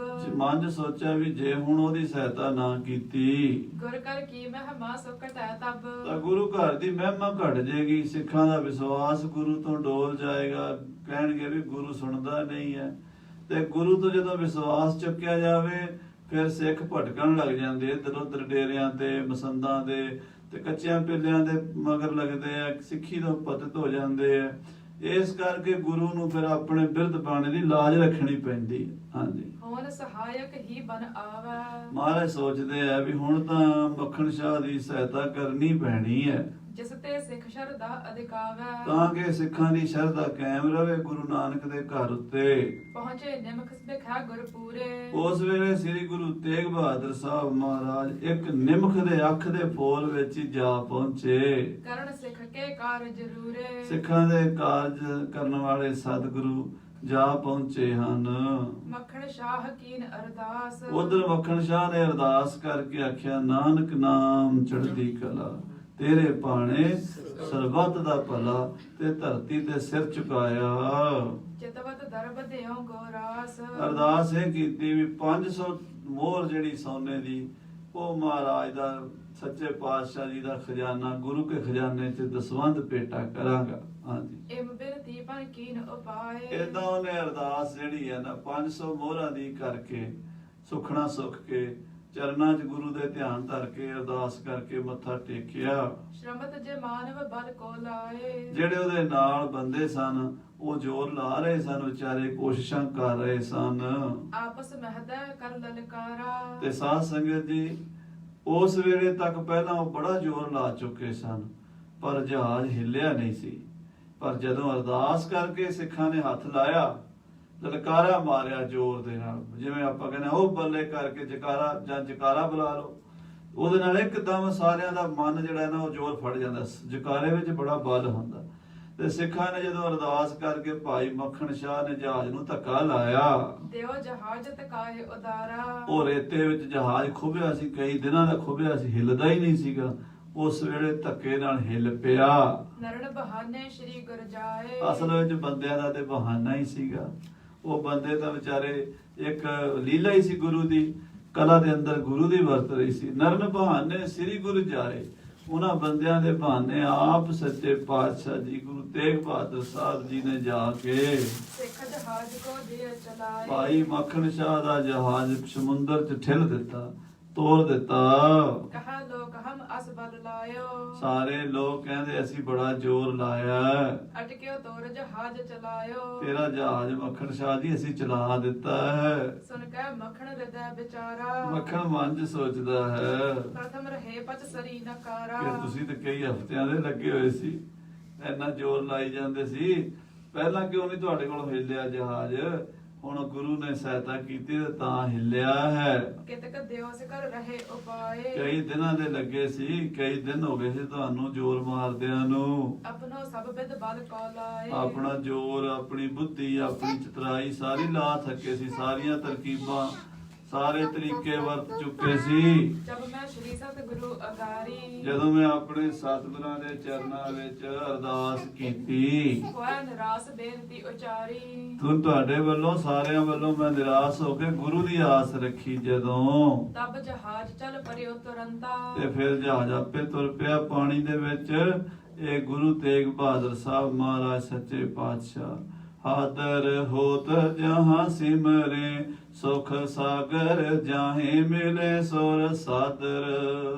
ਸਾਦਰ ਚੇ ਬੜ ਆਤਮ ਗਿਆਨ ਬੜੀ ਵਿਸ਼ਿਆ ਤਪ ਕੋ ਬੜ ਬਾਦਰ।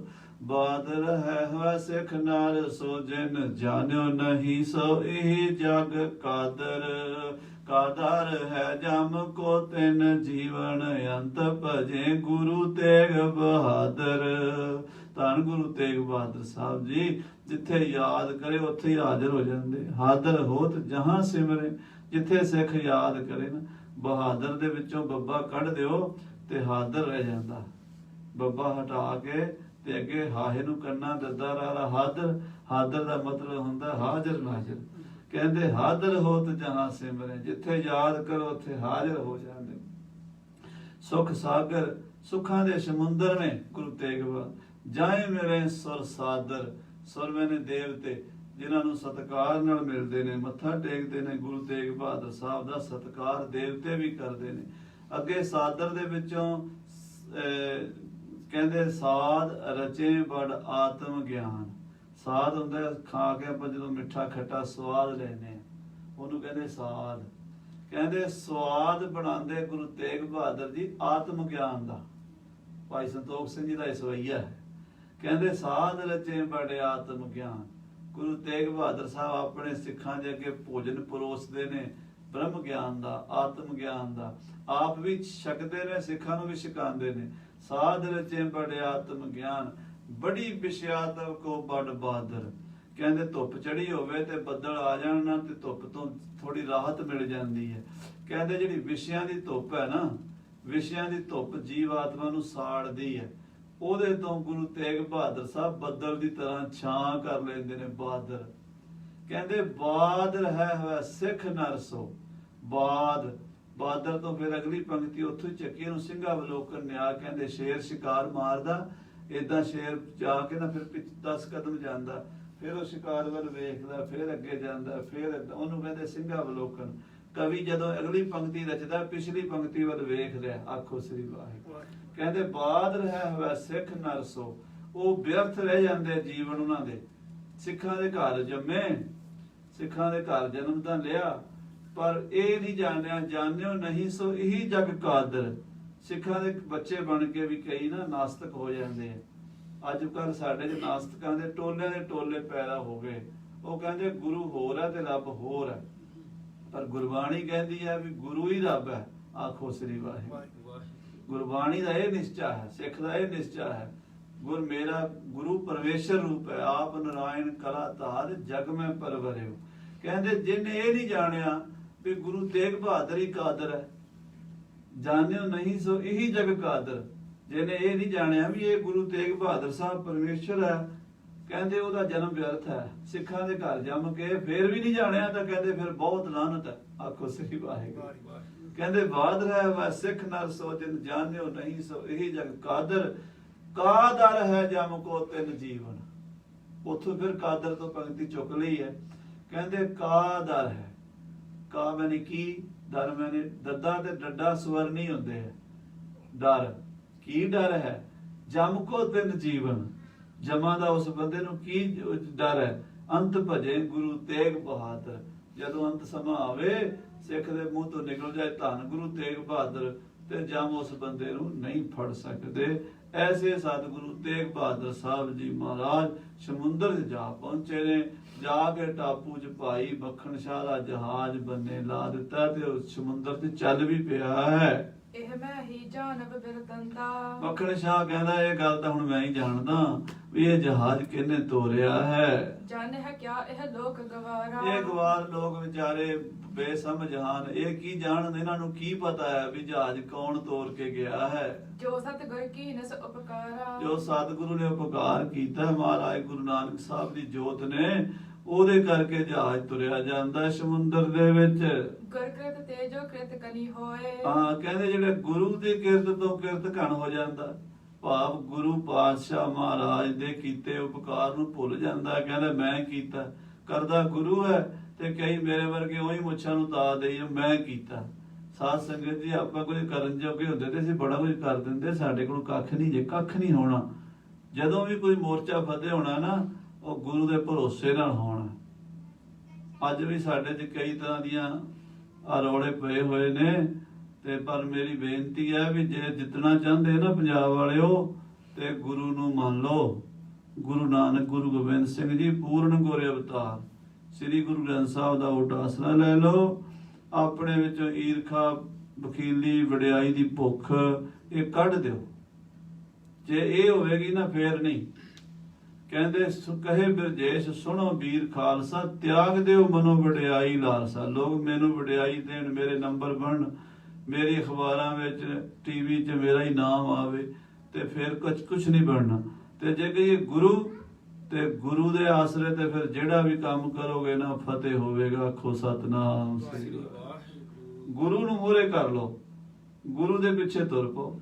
ਤੇ ਗੁਰੂ ਕਿਹੜਾ ਕੰਮ ਨਹੀਂ ਕਰਕੇ ਦੇ ਸਕਦਾ? ਗੁਰੂ ਤੇ ਭਿਖਾਰੀਆਂ ਤੋਂ ਰਾਜ ਕਰਾ ਸਕਦਾ ਹੈ।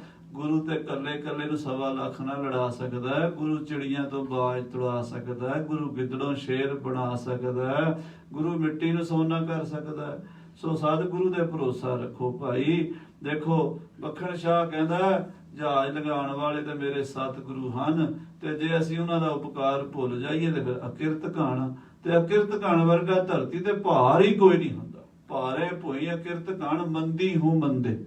ਧਰਤੀ ਤੇ ਸਭ ਤੋਂ ਜ਼ਿਆਦਾ ਭਾਰ ਅਕਿਰਤ ਘਾਣ ਦਾ ਮੰਨਿਆ ਗਿਆ। ਹਾਂਜੀ, ਮਹਾ ਕਸ਼ਟ ਲਹ ਲੋਕਨ ਦੋਏ। ਜਿਹੜਾ ਬੰਦਾ ਗੁਰੂ ਤੋਂ ਅਕਿਰਤ ਘਾਣ ਹੋ ਜਾਂਦਾ, ਇੱਥੇ ਵੀ ਦੁੱਖ ਪਾਉਂਦਾ, ਅੱਗੇ ਵੀ ਦੁੱਖ ਪਾਉਂਦਾ। ਦੋਹਾਂ ਲੋਕਾਂ, ਦੋਹਾਂ ਜਹਾਨਾਂ ਵਿੱਚ ਉਹਦਾ ਮੂੰਹ ਕਾਲਾ ਹੁੰਦਾ ਹੈ। ਜਿਤਨੇ ਜਗਤ ਬਿਖੈ ਅਪਰਾਧੂ। ਜਿੰਨੇ ਸੰਸਾਰ 'ਚ ਅਪਰਾਧ ਨੇ, ਚੋਰੀ ਹੈ, ਯਾਰੀ ਹੈ, ਠੱਗੀ ਹੈ, ਬੇਈਮਾਨੀ ਹੈ, ਕਤਲੋ ਗਾਰਤ ਹੈ, ਖੂਨ ਖਰਾਬਾ ਹੈ, ਕਈ ਤਰ੍ਹਾਂ ਦੇ ਪਾਪ ਨੇ ਦੁਨੀਆ ਤੇ। ਬੜੀ ਕਿਸਮ ਦੀਆਂ ਬੇਈਮਾਨੀਆਂ ਨੇ, ਝੂਠ ਕਤਵਾਨ ਹੈ, ਬਹੁਤ ਕੁਛ ਹੈ। ਪਾਪਾਂ ਦੀ ਗਿਣਤੀ ਕਰੀਏ ਤੇ ਹੁੰਦੇ ਹੀ ਨਹੀਂ, ਬੜੇ ਤਰ੍ਹਾਂ ਦੇ ਪਾਪ ਨੇ। ਹਾਂਜੀ, ਸਭਨ ਪ੍ਰਾਸ਼ਚਿਤ ਪਾਖਤ ਸਾਧੂ। ਪਰ ਉਹਨਾਂ ਸਾਰਿਆਂ ਪਾਪਾਂ ਦਾ ਪ੍ਰਾਸ਼ਚਿਤ ਹੁੰਦਾ ਹੈ। ਜੇ ਚੋਰੀ ਕੀਤੀ ਹੈ ਤੇ ਸਾਧੂ ਕੋਲ ਜਾਓ ਤੇ ਉਹਨੂੰ ਕਹੋ ਮੈਂ ਚੋਰੀ ਕੀਤੀ ਹੈ, ਤੇ ਕਹੇਗਾ ਭਾਈ ਇੰਨੇ ਦਿਨ ਆਹ ਕੰਮ ਕਰ ਲੈ, ਤੇਰਾ ਪਾਪ ਕੱਟਿਆ ਜਾਏਗਾ। ਜੇ ਕੋਈ ਕਿਸੇ ਦਾ ਕੋਈ ਹੋਰ ਤਰੀਕੇ ਦਾ ਕੋਈ ਮਾੜਾ ਕੰਮ ਕੀਤਾ ਹੈ, ਉਹਦਾ ਵੀ ਸਾਧੂ ਮਹਾਤਮਾ ਕੋਈ ਨਾ ਕੋਈ ਦਵਾਈ ਦੱਸਦੇ, ਹੱਲ ਦੱਸਦੇ ਆ। ਜੇ ਪੰਜਾਂ ਪਿਆਰਿਆਂ ਕੋਲ ਵੀ ਆਪਾਂ ਜਾਂਦੇ ਆ ਤੇ ਕਹਿੰਦੇ ਭਾਈ ਇੰਨੇ ਦਿਨ ਪਾਠ ਕਰ, ਇੰਨੇ ਦਿਨ ਪੂਜਾ ਕਰ, ਇੰਨੇ ਦਿਨ ਝਾੜੂ ਫੇਰ। ਉਹ ਫਿਰ ਬੰਦਾ ਉਹਦੀ ਜਿਹੜੀ ਗਲਤੀ ਹੁੰਦੀ ਨਾ, ਪ੍ਰਾਸ਼ਚਿਤ ਕਰਕੇ ਉਹ ਬਰਾਬਰ ਹੋ ਜਾਂਦੀ ਹੈ, ਬਦਲੀ ਜਾਂਦੀ ਹੈ। ਕਹਿੰਦੇ ਪਰ ਅਕਿਰਤ ਘਣ ਦਾ ਕੋਈ ਸਾਧੂ ਦੱਸ ਨਹੀਂ ਸਕਦਾ ਵੀ ਇਹਦਾ ਇਲਾਜ ਕੀ ਹੈ। ਹਾਂਜੀ, ਕ੍ਰਿਤ ਕਨ ਕੋ ਨ ਕਹੈ ਕ੍ਰਿਤ ਕੋਏ। ਅਕਿਰਤ ਘਣ ਦਾ ਕੋਈ ਕਹਿੰਦੇ ਨੇ ਵੀ ਉਹ ਕੋਈ ਇਲਾਜ ਨਹੀਂਗਾ, ਉਹਦਾ ਕੋਈ ਪ੍ਰਾਸ਼ਚਿਤ ਨਹੀਂ, ਉਹਦਾ ਕੋਈ ਪ੍ਰਾਸ਼ਚਿਤ ਦੱਸਿਆ ਨਹੀਂ ਜਾ ਸਕਦਾ। ਹਾਂਜੀ, ਕਸ਼ਟ ਕਲਪ ਭਰ ਪਾਵਹਿ ਸੋਏ। ਕਹਿੰਦੇ ਜਿਹੜਾ ਬੰਦਾ ਅਕਿਰਤ ਘਣ ਹੋ ਜਾਂਦਾ, ਕਿਸੇ ਦੇ ਕੀਤੇ ਉਪਕਾਰ ਨੂੰ ਭੁੱਲ ਜਾਂਦਾ, ਉਸ ਬੰਦੇ ਨੂੰ ਨਾ ਫਿਰ ਕਈ ਕਲਪਾਂ, ਇੱਕ ਕਲਪ ਸਾਧ ਸੰਗਤ ਜੀ 1000 ਯੁੱਗਾਂ ਦਾ ਹੁੰਦਾ। 1000 ਯੁੱਗ ਸਮਝੋ ਨਾ, ਉਹ ਲੱਖਾਂ ਅਰਬਾਂ ਸਾਲ ਉਹ ਨਰਕਾਂ 'ਚ ਪਿਆ ਰਹੇਗਾ। ਇੰਨਾ ਸਮਾਂ ਤੇ ਉਹਦੀ ਆਤਮਾ ਤੜਫਦੀ ਰਹੇਗੀ। ਹਾਂਜੀ, ਇਹ ਤਾਂ ਨਰਸਾ ਮਨਨ ਬਾਤੀ। ਇਹ ਤਾਂ ਆਮ ਲੋਕਾਂ ਨਾਲ ਜੇ ਆਪਾਂ ਕਿਰਤ ਘਣਤਾ ਕਰੀਏ ਨਾ, ਜਿਵੇਂ ਕਿਸੇ ਬੰਦੇ ਨੇ ਸਾਨੂੰ ਕੋਈ ਮੰਨ ਲਓ ਸਾਡੀ ਮਦਦ ਕੀਤੀ ਤੇ ਆਪਾਂ ਉਹਦਾ ਬੁਰਾ ਕਰ ਦਈਏ, ਇਹ ਵੀ ਦੁਨੀਆ 'ਚ ਬੜਾ ਚੱਲਦਾ। ਜਿਹੜਾ ਬੰਦਾ ਸਾਡਾ ਭਲਾ ਕਰ ਰਿਹਾ ਸੀ ਉਹਦੇ ਹੀ ਘੁਆੜਾ ਮਾਰੀਏ ਪੈਰਾਂ ਤੇ, ਉਹਦਾ ਹੀ ਨੁਕਸਾਨ। ਏਦਾਂ ਵੀ ਲੋਕ ਕਰਦੇ।